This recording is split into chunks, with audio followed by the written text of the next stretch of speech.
Marcos Jr. ang nag-utos nito. Abay mananagot siya sapagkat impeachable ground ang kanyang ginawa. Sapagkat pinagtaksilan niya ang sumpang ginawa niya bilang presidente ng bansa na pangalagaan at ipagtanggol ang interes ng bansa at ng ating kasarinlan. Pag isinuko mo kasi ang isang Pilipino batay sa isang mandamiento de arresto ng isang dayuhan na wala naman jurisdiction, isinusuko mo ang kasarinlan at territorial integrity ng bansa.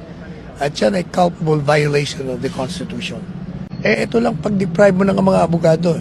Kaya yung sinasabi ni Presidente Duterte, 2 linggo na nakakaraan, na mukhang tayo ay patungo sa diktadorya. Ano man patungo, eto na yon. Nandito na tayo. Ang nangyari kay PRRD ay isang politika. Ito'y tungkol sa 2028 elections. Kailangang siraan nila si Presidente Duterte at si VP Sara upang silang dalawa ay mawala sa political